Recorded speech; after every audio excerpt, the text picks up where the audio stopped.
Last class में हमने देखा प्रूफ ऑफ लैग्रेंज थ्योरम, और आज जो है हम कुछ एप्लीकेशन देखना चाहते हैं लैग्रेंज थ्योरम के। एप्लीकेशंस के ऊपर आते हैं। एप्लीकेशंस में सबसे पहला आएगा order of element divides order of group. इसको हम कॉरोलरी के रूप में हम डिफाइन कर सकते हैं। कॉरोलरी वन या रिजल्ट वन लिखते हैं।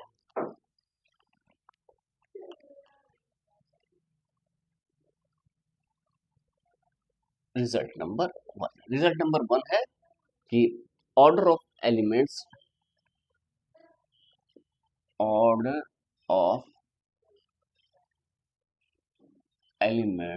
of finite group divides order of the group। Proof बहुत सिंपल है, हम जानते हैं एवरी, हम लिखते हैं since every element generate a cyclic group of cyclic subgroup of its own order। हम जानते हैं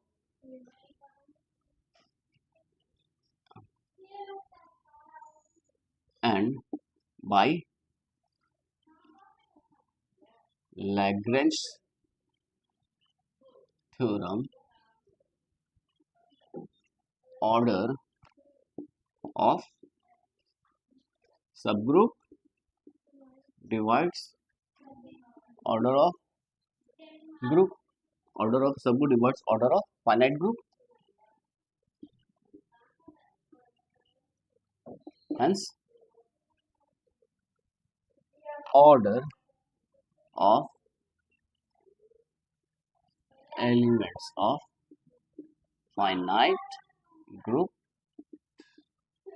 divides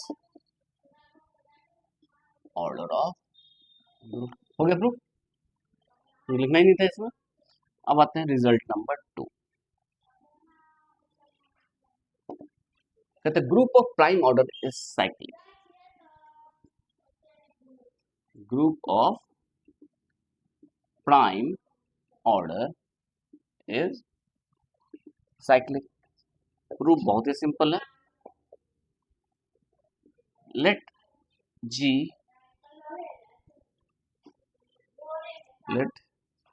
G be a group of prime order P। G एक ग्रुप मान लेते हैं किसी प्राइम ऑर्डर P का। Then the only divisors of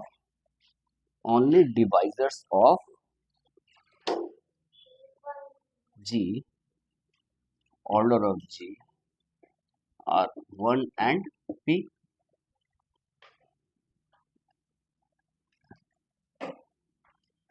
Also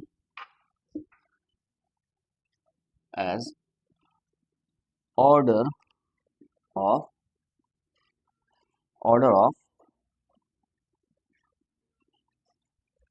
elements divides order of finite group, so order of elements of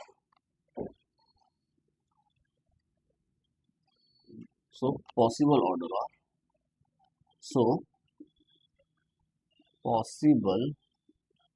order of elements of G are 1 and P only, 1 and P only, since identity element, किसकी बात कर रहे हैं? Since identity element is the only element of order 1. So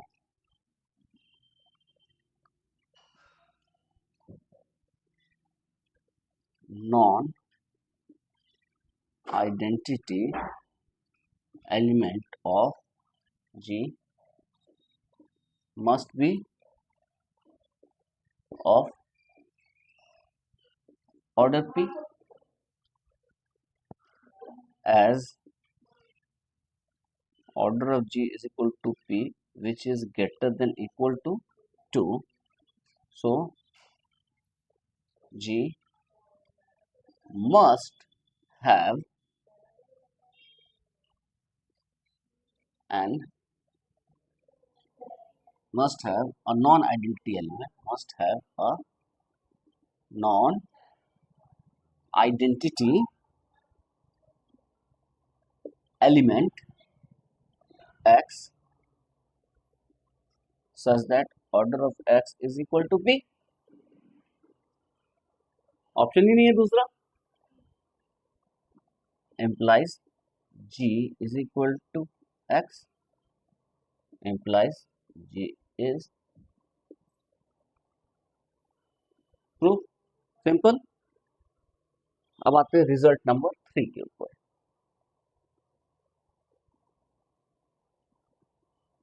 result number 3 कहता है a raised to the power order of G is equal to E. Let order of G is equal to N. ठीक है. This implies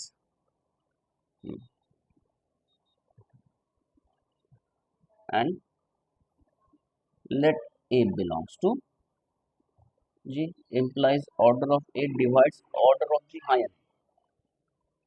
This implies order of A is equal to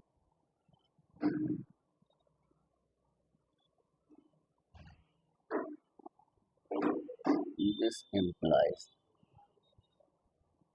suppose करते हैं let order of A is equal to T मान लें. Imply therefore n is equal to t into q for some integer q, for integer q. हाँ या a raised to the power order of G is equal to a raised to the power n, और इसको क्या लिखेंगे a raised to the power n की जगह T Q, यानी कि a raised to the power t raised to the power q, यानी कि e raised to the power q, यानी कि e. हो गया proof. Order of A is equal to T माने तो a raised to the power t identity आया, और e के ऊपर तो कुछ भी लगा वापस तो e आएगा. तो a के पावर ऑर्डर ऑफ जी हमेशा e होता है. यदि जी फाइनाइट है, ये कोई भी एलिमेंट है, तो a raise to the power order of g हमेशा क्या आएगा, आइडेंटिटी आएगा. तो ये 3 रिजल्ट है, बहुत ही सिंपल है. रिजल्ट नंबर 4 क्या कहता है, 4 है formats little theorem. Formats little theorem, ये बहुत ही सिंपल सा रिजल्ट है. ये कहता है for any integer a and a prime p, a raised to the power p mod p is equal to a mod p. Simple result लग रहा है देखने में. इसका प्रूफ ग्रुप थ्योरी से बहुत ही आसानी से हो जाता है. हम क्या कर रहे हैं, कोई भी इंटीजर a लिख रहे हैं, और यदि कोई भी प्राइम p है तो a raise to the power p mod p is equal to a. कोई इशू. मॉडुलस ऑपरेशन पता है क्या होता है, मॉडुलस ऑपरेशन. तो अब इसी को हम इसको प्रूफ करना, प्रूफ बहुत ही सिंपल है. इसके प्रूफ में हम एक डिवीजन जो लेमा है उसका यूज करेंगे, और एक इसका जो रिजल्ट है ग्रुप थ्योरी का, अभी जो हमने प्रूफ किया लैग्रेंज थ्योरम, उसका यूज करेंगे और उससे ये 4-5 लाइन में आसानी से प्रूफ हो जाएगा। तो हम जानते हैं by division lemma there exist integers q and r such that a is equal to pq plus r. This implies a mod p is equal to r mod p.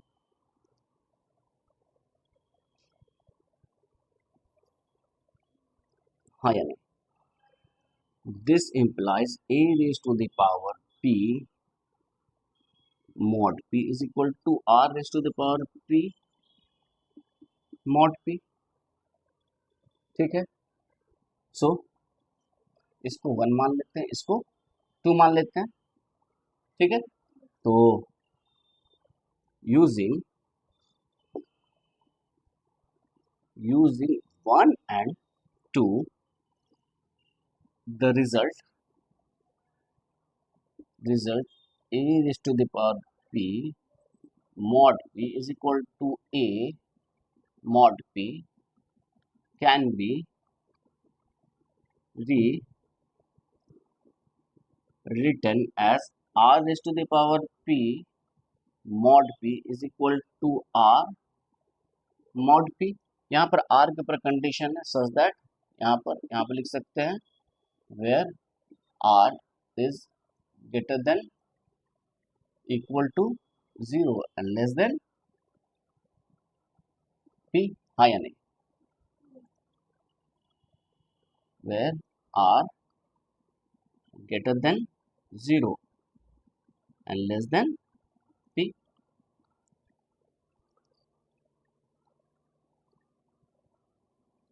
यहाँ तक तो कोई इशू नहीं है।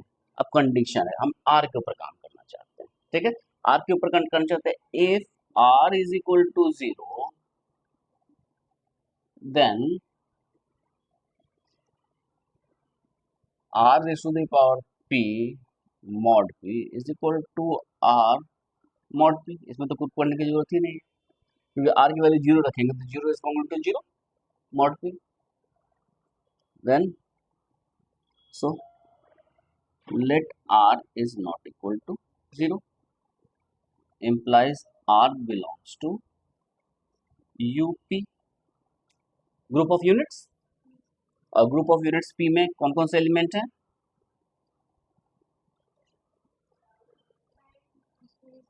हाँ, कोई नंबर हम p लेते हैं प्राइम। ठीक है, तो ऐसे नंबर्स जो इससे less than and prime to p हैं, कौन कौन से हैं? यदि यहाँ 7 रखेंगे तो 1 2 3 4 5 एंड 6। तो प्राइम नंबर तो सिर्फ या तो 1 से डिवाइड होगा या फिर खुद से, तो और सबके साथ इसका जीसीडी तो 1 ही होगा, तो 1 के साथ तो जीसीडी वैसे ही 1 होता है। तो इसमें क्या आएगा? 1 2 3 अप टू। ठीक है, clearly order of U P is equal to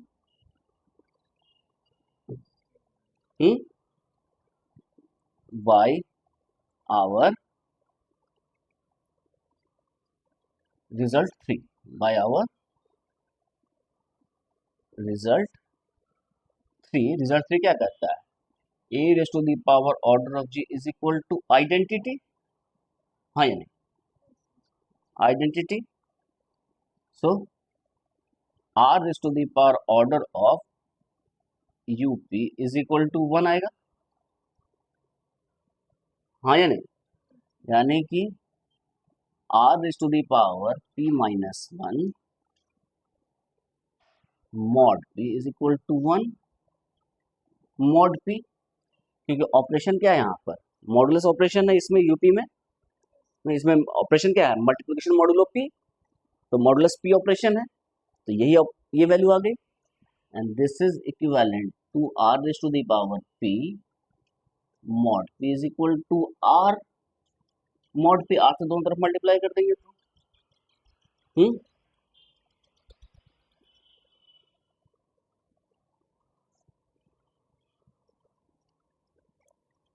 has the result.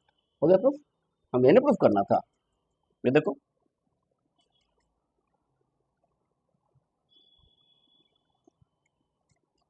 इसको हम रीराइट ऐसे किए तो ये प्रूफ हो गया, तो ऑटोमेटिकली प्रूफ हो गया। तो कितना सिंपल सा रिजल्ट प्रूफ हो गया ग्रुप थ्योरी का। कितना छोटा सा रिजल्ट हमने यूज किया, क्या a raise to the power order of g equal to e. इस रिजल्ट को प्रूफ करने में दूसरा तरीका कोई लगे तो बहुत हो सकता है ज़्यादा मेहनत लगे। तो ग्रुप थ्योरी का यूज है कभी कभी चीज़ों को बहुत आसान बना दे, इसीलिए टेक्निक्स का यूज होता है कि अलग अलग टेक्निक से हो सकता है कोई काम ज़्यादा आसानी से हो।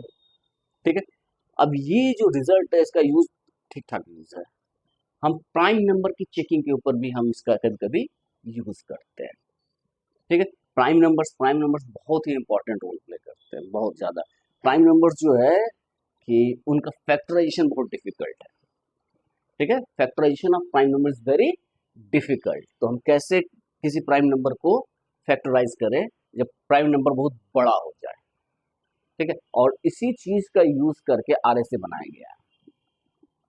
आरएसए जो है ये इसकी जो सिक्योरेसी है वो टोटल इसी बात पर डिपेंड करता है कि प्राइम नंबर को हम कैसे फैक्टराइज कर सकते हैं। यदि प्राइम नंबर को फैक्टराइजेशन आसान हो रहा है तो आरएसए का कोई मतलब ही नहीं है जो अभी वर्किंग में है। ठीक है, तो प्राइम नंबर का मतलब बिग प्राइम नंबर्स का मतलब ऐसे प्राइम नंबर जिनका लेंथ हो मोर देन 300 डिजिट्स 400 डिजिट्स के आसपास का प्राइम नंबर्स। मतलब एक प्राइम नंबर कितना डिजिट का, 400 डिजिट का, 1 2 3 4। ठीक है, इवन ऐसा सिचुएशन है कि डेली एक नया प्राइम नंबर, यदि तुम एक नया प्राइम नंबर जो खोजा जा चुका उसके बाद यदि एक नया प्राइम नंबर खोज लोगे तो उसके लिए 1 मिलियन US डॉलर है। ठीक है, तो प्राइम नंबर खोजना भी इतना डिफिकल्ट है कि नया प्राइम नंबर खोज लें, ये भी बहुत डिफिकल्ट काम है। और ये भी प्रूफ है कि prime numbers are infinitely many, कि प्राइम नंबर एक ही है, मतलब एक फाइनाइट ही रहेंगे ऐसा नहीं है, इनफाइनाइटली मैनी है। यानी तुम ऐसा नहीं है कि तुम्हारा एंड नहीं होगा, होना ही है, मतलब एंड हो जाएगा प्राइम नंबर, ये लास्ट में मिलेगा इसके बाद नहीं मिलेगा ऐसी बात नहीं है, मिलते ही रहेगा, लेकिन तुम खोज ही नहीं पाओगे। हमारे पास जो अवेलेबल जितना भी है वो लगभग शायद 400 डिजिट तक ही है, कुछ ना कुछ हमेशा वर्क चलता ही रह रहा है। तो प्राइम नंबर चेक में भी इसको हम यूज करते हैं। कोई बड़ा प्राइम नंबर है, जैसे फॉर एग्जांपल है कि 2 raise to the power 257 minus 1, ये एक नंबर है। ये जो नंबर है ये नंबर प्राइम है या नहीं, कितना बड़ा नंबर है, बहुत बड़ा नंबर है। ठीक है, बहुत ही ज्यादा बड़ा नंबर है, इसको लिखना भी पॉसिबल नहीं है। तो प्राइम नंबर्स जो होते हैं वो ऑड नंबर्स होते हैं, सिर्फ एक ही इवन प्राइम नंबर, उसके बाद जो होगा वो तो प्राइम नंबर नहीं होगा, इवन होगा तो 2 से डिवाइड हो जाएगा, तो प्राइम नंबर्स तो ऑड होंगे। तो 2 का पावर समथिंग कर दिए, ये इवन है उसमें से एक घटा दिए तो ऑड हो गया। तो ऐसा एज्यूम किया गया है कि 2 raise to the power n-1 prime number का ये फॉर्म होगा। एक्चुअली है नहीं ऐसा, यहाँ पर यही एग्जांपल है कि अभी एक प्राइम नंबर नहीं है। तो अब इसको चेक कैसे करें कि 2 raise to the power n-1 कोई नंबर दिया हुआ है कि वो प्राइम है कि नहीं।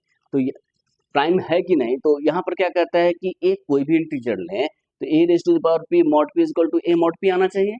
यानी कि यदि हम a को हम 10 लेते हैं तो 10 raise to the power 2 raise to the power 257 minus 1, ये किसके होना चाहिए, 10 मॉड p के, mod 2 raise to the power 257 minus 1 के आना चाहिए। ठीक है, तो ये जो है 10, इसमें से एक और काम करते हैं, इसको हम 10 से मल्टीप्लाई कर देते हैं, तो ये क्या होगा, 10 के रेज टू द पावर 257 हो जाएगा। और ये क्या हो जाएगा, 10 टू 10 100, और ये हो जाएगा मॉड 257 माइनस 1। ठीक है, ये वैल्यू आ गई। तो अब जो है ये 10 रेज टू द पावर 257, और ये क्या है मॉड p, यानी कि 2 raise to the power 257 minus 1। तो ये जो वैल्यू है ये 100 के इक्वल है या नहीं। तो हम लूप के थ्रू इसको हम दिखा सकते हैं कि it is not equal to, मतलब हाथ से तो करना पॉसिबल नहीं है, कंप्यूटर प्रोग्राम हमें लिखना होगा। हम ये दिखा सकते हैं कि ये 100 के इक्वल नहीं है। ठीक है, तो हम ये चेक कर लें कि ये प्राइम नहीं। हाँ चलिए, इस बात में एक कैच है कि यदि इसके लिए सेटिस्फाई हो जाता तो भी हम नहीं कहते कि प्राइम है। क्यों? क्योंकि यहाँ पर एक कोई भी इंटीजर है, हो सकता है 10 के लिए सेटिस्फाई कर जाए लेकिन 11 के लिए ना करे। ठीक है, तो निगेट कर सकते हैं इससे कि ये प्राइम नहीं है। लेकिन यदि एक के लिए सेटिस्फाई कर दे तो इस सब के लिए सेटिस्फाई करेगा, इसकी गारंटी नहीं है। तो प्राइम नंबर चेकिंग में नेगेशन भी इंपॉर्टेंट है। बहुत बड़ा नंबर है तो हमको ऐसा इंटीजर ए मिल जाए जो उसको सेटिस्फाई ना करे तो वो नहीं होगा। लेकिन यदि ये तो कुछ भी हो सकता है, ये 2 raised to the power 257 -1 तो बहुत सारा हो जाएगा। ठीक है, तो नेगेशन में ज्यादातर इसका इस्तेमाल करते हैं और इस तरह से इस्तेमाल किया जाता है। तो एक सेक्शन हमने कंप्लीट किया, एप्लीकेशन ऑफ लैग्रेंज थ्योरम। एक बहुत सिंपल सा एक छोटा सा रिजल्ट है, हम उसे देखते हैं। तुम्हारे एक्सरसाइज में क्वेश्चन दिया हुआ है लेकिन मुझे अच्छा लगा तो मैं कह रहा हूं कि अ subgroup of Dn of odd order is cyclic। Question समझ में आया? Dn क्या है? ये पता है, डायहेड्रल ग्रुप है और n साइड्स हैं, n साइड्स का रोटेट और रिफ्लेक्ट कर रहे हैं। Group of symmetries of n polygon है Dn, हम उसी को रिप्रेजेंट करते हैं। और इसका सब ग्रुप ले रहे हैं किस ऑर्डर का? ऑड ऑर्डर का। तो ऑड ऑर्डर का सब ग्रुप है, हम कह रहे हैं कि ऐसा सब ग्रुप इसका यदि है ऑड ऑर्डर का तो वो साइक्लिक ही होगा। ठीक है, तो हम डीएन के ऊपर बहुत पहले हमने डिस्कस किया है कि डीएन के एलिमेंट्स कैसे होते हैं। तो एन रोटेशंस होते हैं और एन रिफ्लेक्शंस होते हैं। एन रोटेशंस और एन रिफ्लेक्शंस।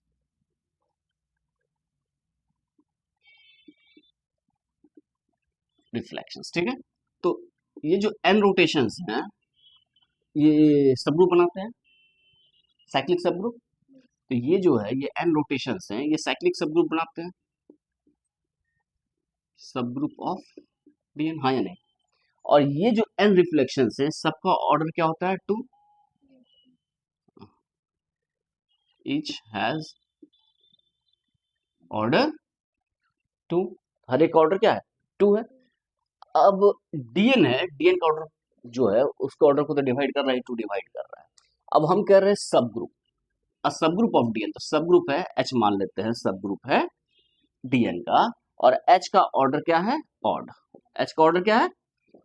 ऑड। यदि एच का ऑर्डर ऑड है और हम जानते हैं order of elements divide order of, ये तो क्लियर है, order of elements divide order of group. तो ये जो है रिफ्लेक्शन जो है वो एच में बिलोंग करेंगे, क्योंकि 2 तो डिवाइड नहीं करेगा ऑड नंबर को। यानी कि जो भी सब ग्रुप होगा ऑड ऑर्डर का, डीएन का, एच एक सब ग्रुप है डीएन का ऑड ऑर्डर का, तो रिफ्लेक्शंस उसके अंदर जाएंगे ही नहीं, है ना? तो ये ग्रुप का खासियत है ना, ऐसा पेच फंसाया हुआ है कि यहां से वहां कुछ नहीं हो सकता। तो डीएन में, एच में 2 ऑर्डर के एलिमेंट्स एग्जिस्ट नहीं करेंगे। इसमें भी 2 ऑर्डर का होगा, वो भी इसके अंदर नहीं रहेगा। इसमें भी 2 ऑर्डर का हो सकता है, तो इसमें होगा ही इनफैक्ट, हो भी सकता, नहीं भी हो सकता है, कुछ कहना मुश्किल है। लेकिन इसमें इवन ऑर्डर के तो एलिमेंट होंगे ही नहीं। ठीक है, तो अब जो है एच का जो ऑर्डर है, मतलब ये रिफ्लेक्शंस जो हैं वो इसके अंदर बिलोंग नहीं कर रहे हैं। अब हम जो भी एलिमेंट्स ले रहे हैं वो कहाँ से ले रहे हैं? ये जो सब ग्रुप है इसको हम साइक्लिक सब ग्रुप है तो इसको हम Cn मान लें। ठीक है, तो ये जो साइक्लिक सब ग्रुप है इसी के एलिमेंट से बनेंगे। जो भी ग्रुप बनेगा, सब ग्रुप बनेगा, एच जो है वो एच किसका सबसेट होगा, Cn का। और यदि ये ग्रुप बन रहा है तो ये इसका सब ग्रुप होगा। यदि ये ग्रुप, ये सबसेट इसका है तो ये ग्रुप बनेगा तो ये किसका सब ग्रुप होगा, Cn का। तो अब यदि Cn का सब ग्रुप होगा और Cn कैसा ग्रुप है, और सब group of cyclic group is fundamental theorem of cyclic group, यानी कि H को क्या होना पड़ेगा, समझ में आएगा। तो क्या लैग्रेंज थ्योरम यूज हुआ, order of element divides order of group, एक छोटा सा लूप होल, उससे ये रिजल्ट आ गया। बहुत इंटरेस्टिंग रिजल्ट था, तो मुझे अच्छा लगा, मैंने कहा कि ये बता देते हैं।